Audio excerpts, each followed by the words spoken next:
Support for the Roundup comes from Symphony 3, allowing councils to connect their systems securely, to automate their data flows and to monitor performance in real time. And right now, councils are lining up for their own emergency dashboard, like the one that Symphony 3 has created for the city of Greater Bendigo. The dashboard helps keep the community safe and prepared before, during and after emergencies. It pulls together live data, including weather data, traffic data, emergency incidents, unplanned and planned disruptions, news and social media feeds. Visit www.symphony3.com to learn how you can get an emergency dashboard for your community.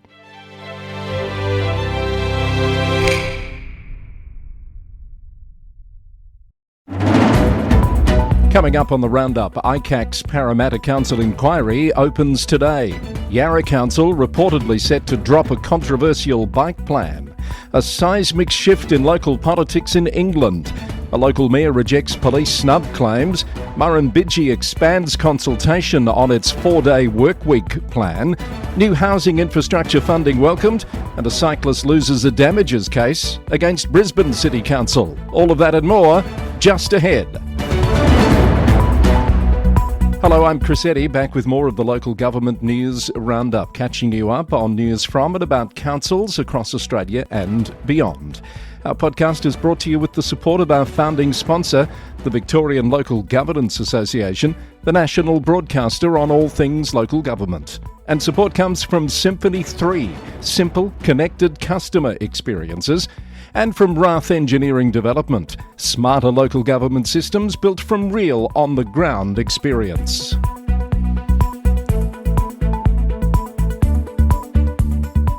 Thank you for listening wherever you are in Australia or around the world. It's Monday the 11th of May. Let's get this started with today's top 3. A high-stakes corruption inquiry into Parramatta Council begins today. The Daily Telegraph reports that ICAC is investigating claims former CEO Gail Connolly and senior staff used electronic surveillance to target a councillor and fellow employees. The 4-week hearing will also examine whether staff were sacked for personal advantage or reprisal. Former Executive Bernadette Kavanagh is expected to be the first witness called to the stand this morning. A controversial plan to block through traffic on a major inner North Melbourne artery looks set to be scrapped.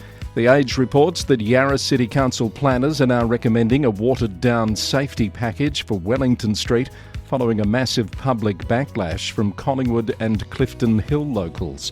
The original proposal aimed to create a bicycle street by installing physical barriers to stop cars driving the full 1.1 kilometre stretch. Cycling advocates have slammed the move as a weak backflip, while local residents and business owners say they're cautiously optimistic ahead of a final council vote tomorrow night. And seismic shifts in the English local elections this week, where a massive reshuffle of the municipal map has sent shockwaves through the major parties. The big story is the surge of Reform UK and the Greens. Reform has secured its first ever council majorities, including Newcastle under Lyme, while the Green Party has broken into executive leadership with historic mayoral wins in Hackney and Lewisham. It was a bruising night for Labor, losing over 1,100 councillors and ceding control in heartlands like Sunderland and Gateshead. The Financial Review says the party's Whiteheart has brought in a new political order and that Nigel Farage is now established as the frontrunner for the next general election due by 2029. The Conservatives also continue their retreat, losing grip on long-held county strongholds like Suffolk. With over 50 councils now moving into no overall control, the era of two-party dominance in English town halls appears to be under its greatest threat in decades. And those are our top 3 stories for Monday, the 11th of May. Let's bring you some more news out of Victoria. A former agritech darling could be evicted from its Melbourne factory following reports of rotten odours and swarms of flies. The Age reports that Brisbane City Council has applied to VCAT to force startup Bardi to vacate its Sunshine West premises within 28 days. Nearby workers claim the facility, which uses 1 billion black soldier flies to process organic waste, has made the area dangerous and intolerable, with council officers describing clouds of birds swarming the site to feed on insects. While the company has previously secured millions in funding, the council now alleges the factory is operating without a proper permit. A VCAT hearing is scheduled for later this month. Alpine Shire Council has rejected claims made in a recent Channel 7 podcast that police were refused service and made to feel unwelcome in local townships during search operations earlier this year. In a statement, Mayor Sarah Nicholas says the allegations are inaccurate and unfair to local businesses and the community, saying cafes and residents actively supported Victoria Police, including providing food and coffee and complying with operational requests. The council says the region endured significant disruption and economic hardship during that period and warns broadcasting unverified claims risks damaging the reputation of small tourism-dependent businesses. The Mayor has called for more responsible reporting and better fact-checking. The date for the Wyndham postal by-election, triggered by the resignation of Dr Jenny Barrera, has been set for the 1st of August. The roll for Heathdale ward voters will close on the 20th of May, and the nomination period for candidates will be in mid-June. A successful fruit net swap pilot in Melbourne's city of Boroondara has collected nearly 250 illegal fruit nets between October and March, helping protect local wildlife. The surrendered nets will be recycled, diverting an estimated 450 kilograms of material from landfill, and residents are being urged to share feedback on the trial via a Victorian Government survey by the 24th of May. Bass Coast Shire Council has welcomed a $632,000 federal funding boost to help plan the future of the former Wonthaggi Secondary College site, vacant since 2019. The money will support precinct planning to unlock housing, community and civic opportunities. And the city of Ballarat will host a new modern country music festival later this year. Organisers are expecting more than 30,000 people to flock to Strumming Bird at Victoria Park on the 10th of October. It's predicted to inject $6 to $9 million into the local economy. The full lineup and tickets will be announced soon. The Australian Local Government Association has welcomed the federal budget's commitment of $2 billion for housing-enabling infrastructure, calling it a major breakthrough after years of advocacy. The funding, starting from this coming financial year and running over 4 years, includes $500 million dedicated to regional Australia, and it's expected to support infrastructure needed to build up to 65,000 new homes. ALGA says councils need investment in roads, drainage, water connections and community facilities to unlock new developments, warning that rising construction and fuel costs are adding pressure as communities grow. Some New South Wales news for you now, and Murrumbidgee Council is extending community consultation on a proposed 4-day compressed work week after receiving 12 submissions. Drop-in sessions are scheduled for Jerilderie, Colliamberley and Darlington Point over the next couple of weeks.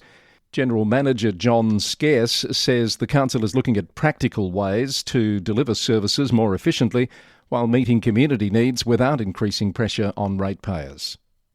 The peak body for New South Wales Councils, LG New South Wales, has launched a Caring for Our Regions action plan to tackle the growing health crisis in rural, regional and remote communities. It calls for major investment in the regional health workforce, guaranteed access to GPs and safer local maternity care ahead of the state election. LG New South Wales President Mayor Darcy Byrne said councils from across New South Wales are sending a message that the crisis in regional health must not be ignored, and they're demanding action to fix it.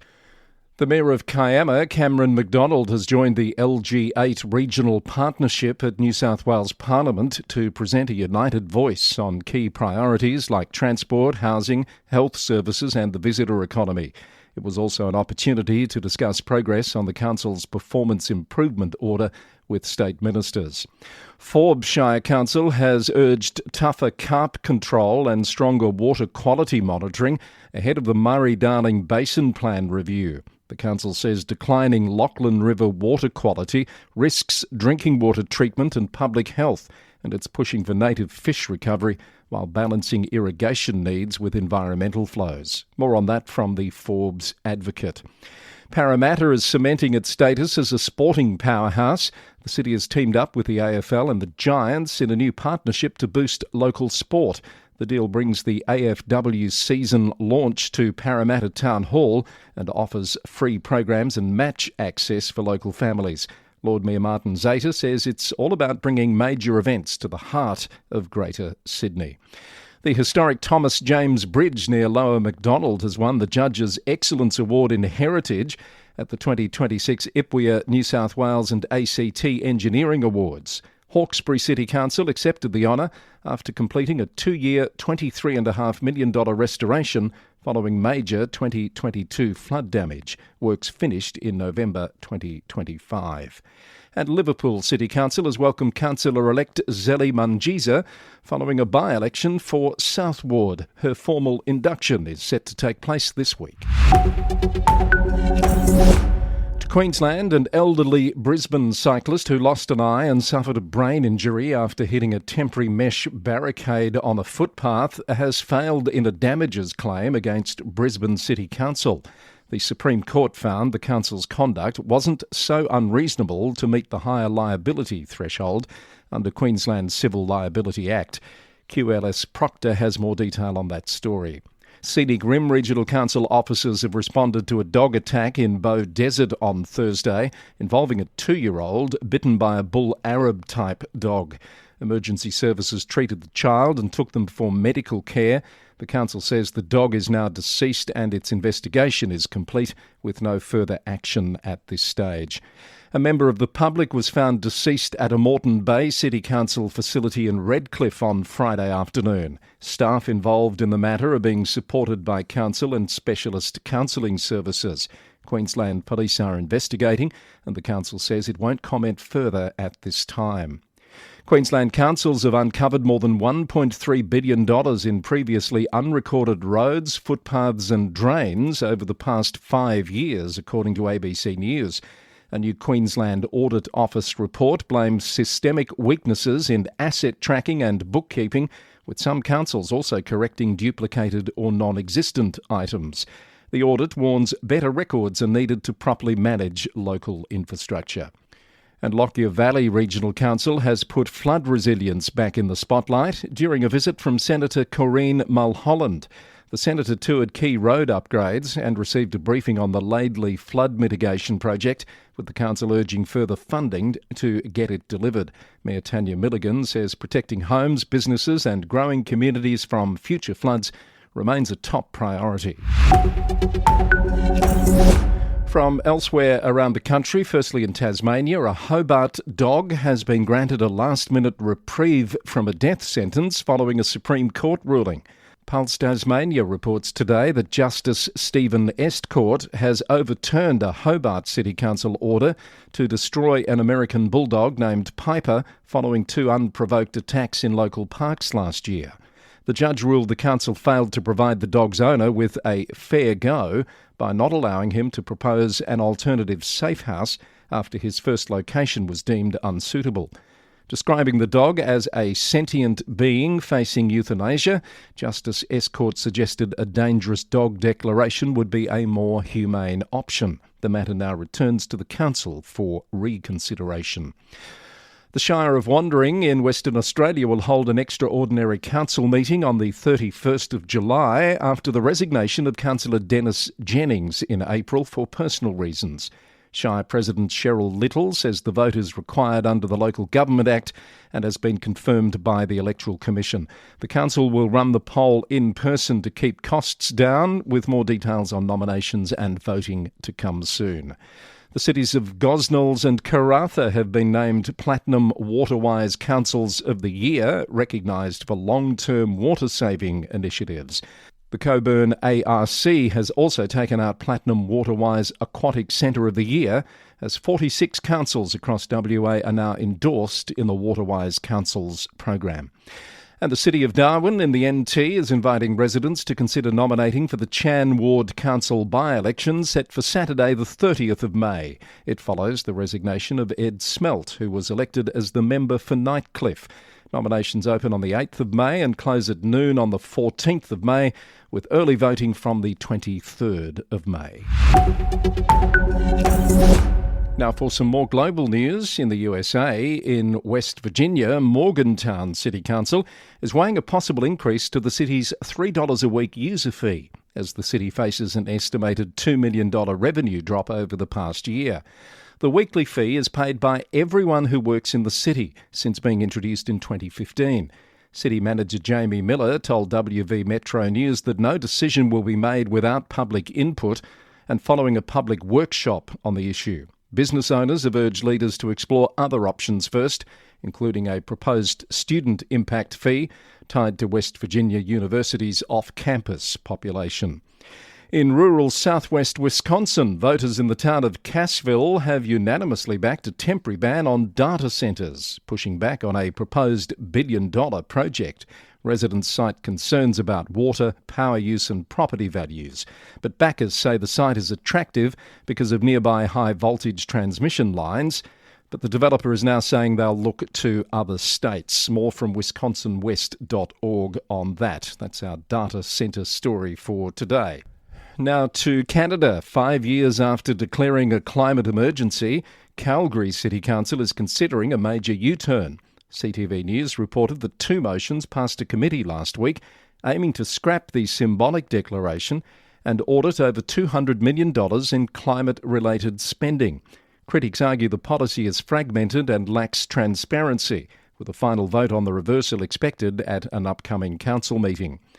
The Mayor of Revelstoke in British Columbia is facing a backlash over new powers to block council motions. The Cowichan Valley Citizen reported the policy change allows Mayor Gary Saltz to gatekeep the agenda by rejecting motions he deems outside municipal jurisdiction.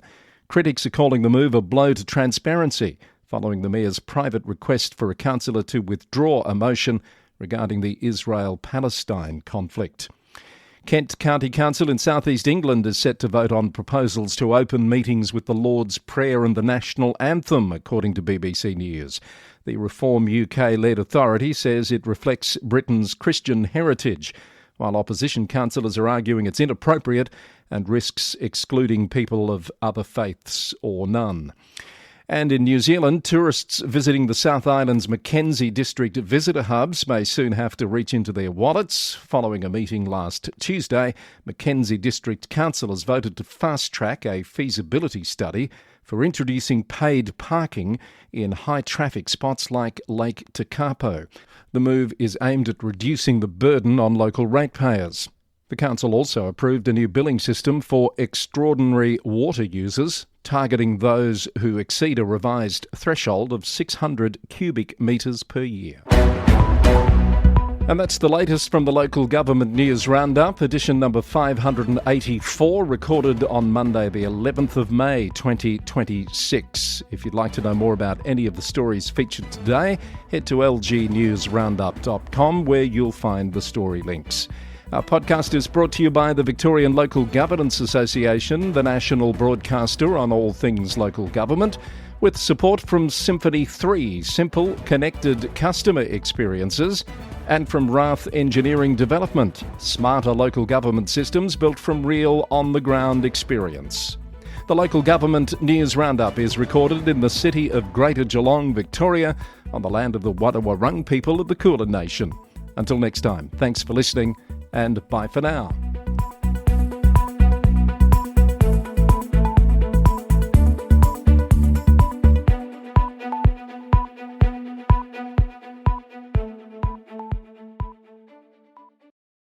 Support for the Local Government News Roundup comes from Rath Engineering Development, smarter systems for local government, like Red GMS, helping councils manage gravel pits and projects, track quality, test results, blending options and haulage, and know the true cost per tonne from day one. Rath Engineering Development can give you a one-off report that uses your existing pit data to pinpoint the best gravel sources for your next resheeting program or disaster restoration works, saving your council time and money. For local government systems built from real on-the-ground experience, talk to the team at Rath Engineering Development. Head to rathed.com.au to find out more.